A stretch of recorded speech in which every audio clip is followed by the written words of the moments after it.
Alguns hábitos deixam de fazer sentido em algum momento da nossa vida e a gente só para de fazer. Mas muitas das vezes a gente sequer se permite refletir sobre isso. Às vezes a gente para pra olhar pra trás e percebe que já faz alguns anos que a gente não toca naquele sketchbook, naquele violão que tá ali parado, naquele caderno que você costumava escrever.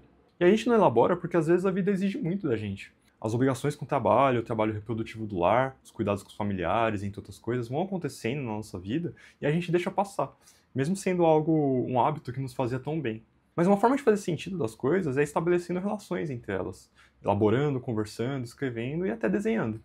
Esses dias eu encerrei um vídeo perguntando para as pessoas que hoje em dia têm dificuldade para desenhar, ou que por inúmeras questões da vida perderam o interesse pela prática, o que eles gostavam de desenhar quando elas eram pequenas, né? Qual foi a frustração que as fizeram desistir e por que não retornaram, considerando que você já nem é mais a mesma pessoa que da última vez que você tentou desenhar alguma coisa. E essas questões são importantes porque elas nos levam a pensar se naquele momento livre que a gente tem e que a gente vai escolher se ocupar de alguma forma, se desenhar ainda faz sentido. E eu tô trazendo um formato um pouco diferente de vídeo hoje porque eu gostaria de refletir um pouco a partir dessas questões, a partir dos relatos que vocês trouxeram nos comentários. Aliás, eu sou o Hiro, sou artista, pesquisador, professor de desenho. Se essa é a sua primeira vez no canal, já deixa um like e se inscreve.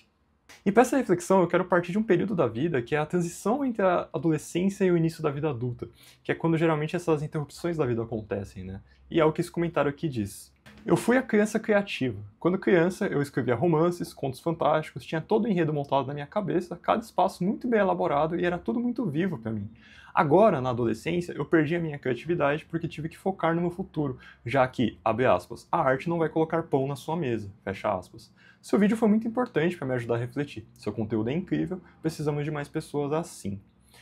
Eu fico muito feliz que esse vídeo tenha te ajudado, e principalmente por ter mostrado que ele tem ressoado também com um público um pouco mais jovem, que está enfrentando hoje, né, um dos piores momentos da educação e da precarização das condições de trabalho na história do nosso país, o que torna essa etapa da vida ainda mais difícil do que ela já naturalmente é. Embora eu não traga e nunca vá trazer nenhuma solução, né, porque nesse sentido prático individual não existe uma solução, eu acho muito importante que a gente possa refletir sobre isso e se reconhecer enquanto pessoas que estão sujeitas a essa conjuntura, esse momento histórico que a gente vive. Esse outro comentário, por exemplo, ele diz: adorei o vídeo, me fez refletir sobre minha relação com a arte, eu desenho e pinto desde que me entendo como pessoa, mas acabei de fazer 18 e me vejo perdida com as responsabilidades que têm caído sobre os meus ombros. Me vejo sem tempo para desenhar e isso é frustrante. Que bom que você adorou o vídeo, né? Obrigado por isso. E eu acho que esse é um bom ponto para abordar, porque esse momento da vida, de quando a gente está acabando, né, o ensino médio, é absolutamente crucial. E é justamente porque é uma etapa da vida que tem um caráter muito transitório, esse de adolescência, né? E a gente sabe que as estruturas e as instituições que se responsabilizam por esse período da nossa vida, que geralmente se divide entre a família e a escola, nem sempre dão conta de nos preparar para o que vem depois. Até porque, em muitos casos, ninguém sabe muito bem te dizer ou te orientar. Quem, assim como eu, nasceu nos anos 90, sabe muito bem como foi crescer num mundo em que havia muitas promessas e garantias, né, na vida adulta, principalmente a partir do estudo. E muitas dessas expectativas foram completamente frustradas diante do rumo que o mundo tomou nos últimos 20 anos, né, mais ou menos. Já as gerações atuais têm perspectivas futuras muito diferentes das nossas, e muito mais incertas também. A arte, ela entra na maioria dos casos como uma válvula de escape, como uma prática do tempo livre que nos traz um processo mais reflexivo, mais criativo do uso do tempo e que foge um pouco desse momento difícil da nossa vida. Mas a contradição é que essas situações difíceis são justamente o que nos impede de fazer arte, o que de fato é frustrante. Pensando ainda nessa época da escola, outro comentário diz: esse vídeo veio em ótima hora para mim. Será mesmo que passar 8 horas por dia desenhando formas básicas será tão benéfico para mim quanto eu aplicar aquilo que eu estudo em projetos reais? Acho que não. É como se eu me forçasse a fazer coisas repetitivas e chatas, necessárias, claro, mas chatas. Como se eu voltasse à época da escola, onde só havia uma forma de aprender alguma coisa. Estou começando a formar uma visão que talvez eu não precise desenhar 300 formas primitivas por dia para ser um bom quadrinista ou concept artist. Mas que tal desenhar essas coisas e no que eu estiver pecando eu pegar mais forte nos estudos? Muito grato pelo vídeo. De nada, muito obrigado você por ter escrito esse comentário. E o interessante dele é você falar sobre a época da escola, que segundo você só havia uma única forma, né, de aprender as coisas. Essa é uma percepção que infelizmente se constrói em torno da educação básica, e isso está muito pautado nesse conceito de educação bancária, de educação autoritária que a gente tem. E que a maioria das pessoas tem, né, principalmente quem veio das escolas públicas. De que a sala de aula é unilateral, que o conhecimento ele não se constrói a partir das relações humanas, né, mas que o conhecimento é depositado em você na sala de aula. Fazer arte, né, estudar arte, precisa ser algo que vai na contramão disso. E foi por isso que eu trouxe esses questionamentos em torno dos exercícios das caixas, das formas primitivas. Não é um problema com o método ou com a técnica em si, necessariamente, que tem a sua função, né, e cumpre o seu propósito, mas o fato de que ela tem representado no ensino de desenho esse método mecanicista, de decorar, muito semelhante ao que provavelmente foram as suas aulas de exatas, né, de matemática, de língua nas escolas, que na maioria dos casos não foi uma construção do conhecimento em torno da ciência, da matemática, da física, das artes, das linguagens, mas um monte de fórmulas e exercícios repetitivos voltados para você passar numa prova de vestibular. E o quanto será que isso difere de você ficar repetindo um monte de exercícios de desenho repetitivo com a expectativa de que isso vai, de alguma forma, te dar um emprego lá na frente? É preciso pensar para além dessas fórmulas. Esse outro comentário, por exemplo, ele mostra uma consequência disso. Excelente tema. Quando mais nova, usava muito essas técnicas achando que iriam me ajudar, mas acabaram por drenar minha energia e criatividade, justamente porque eu queria produzir mais e melhor. No fim do dia, tinha várias folhas com círculos e linhas e nenhum desenho. Resultado, não desenho desde 2017, porém o seu canal está me deixando com muita vontade de voltar. Obrigado, eu realmente espero que o canal te ajude de alguma forma a voltar a desenhar e manter, né, a prática artística viva na sua rotina. O que você traz, né, sobre a técnica drenar a energia e a criatividade tem muito a ver com esse desequilíbrio que a gente tem hoje no ensino, não só de arte, mas em todas as áreas, né, do conhecimento. Porque a técnica é sim muito importante, a gente sabe disso, né, mas quando a gente lida só exclusivamente com ela, o que acontece são esses processos de esgotamento mental, de burnout, né, e semelhantes, como nesse próximo comentário, que vai dizer que ver o desenho como motor de produção e não como uma atividade criativa matou esse hobby para mim, e no fim abandonei ele durante toda a minha faculdade.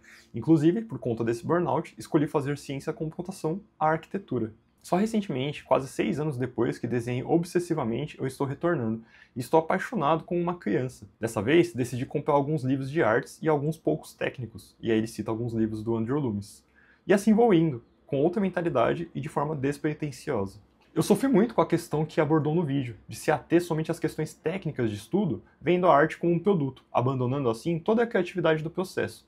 Sinto que isso acabou matando a minha paixão, principalmente pela variedade tremenda de dicas e guias que você tem por aí. Eu focava tanto nisso que esquecia de fazer uma obra despretensiosa, e quando fazia, me sentia mal por não estar como desejava. De qualquer forma, esse vídeo foi como uma luz na minha cabeça, organizou todos os pensamentos que tinha em relação à arte e com certeza fez eu repensar de forma muito mais clara minha relação com o desenho. Primeiro vídeo que vejo no canal, me inscrevi. Obrigado. Obrigado você, que trouxe várias questões bastante importantes nesse comentário. E eu queria comentar principalmente a parte em que você diz sobre o sofrimento que é decorrente do excesso de dicas e guias espalhados pela internet. Tem muito curso, mentoria, tutorial, e eu vi também alguns comentários culpando esses formatos especificamente. E embora eu tenha problema com tutorial e essas dicas que são muito rasas, eu não acho que o problema sejam os formatos especificamente.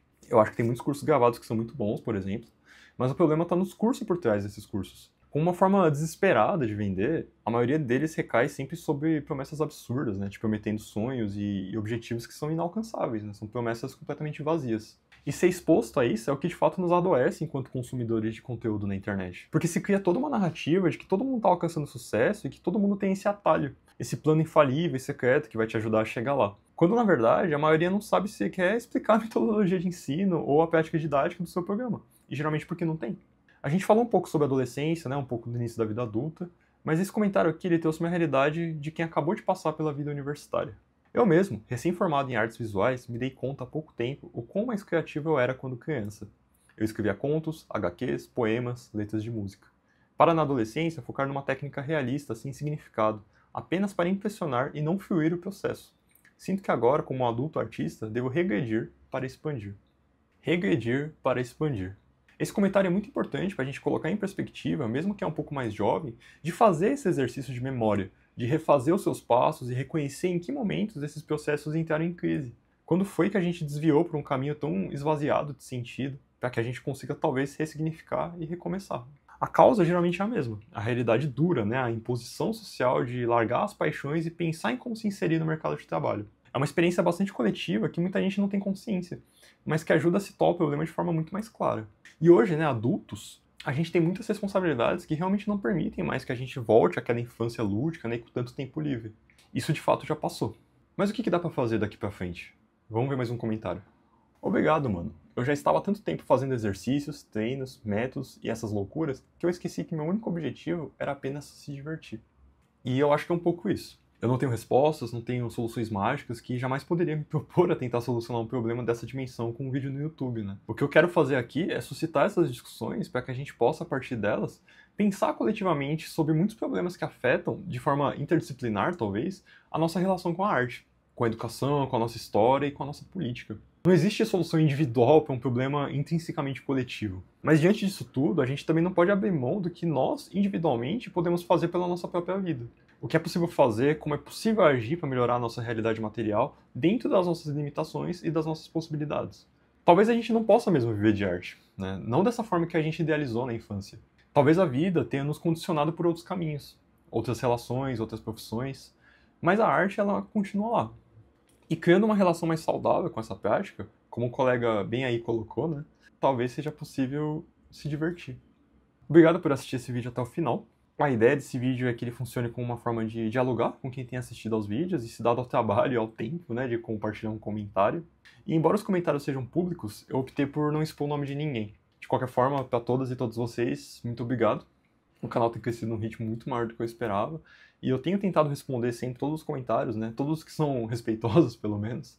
E se você gostou desse tipo de conteúdo, eu ficaria muito feliz de ouvir um feedback. Porque eu tô tentando testar outros formatos também, para além dos que eu tenho feito. Esse meio vlog, né? Meio ensaio. E embora seja a minha produção de conteúdo, eu quero que seja possível sempre dialogar, ouvir comentários, ouvir críticas e tirar uma síntese disso tudo. Então, muito obrigado e até o próximo vídeo.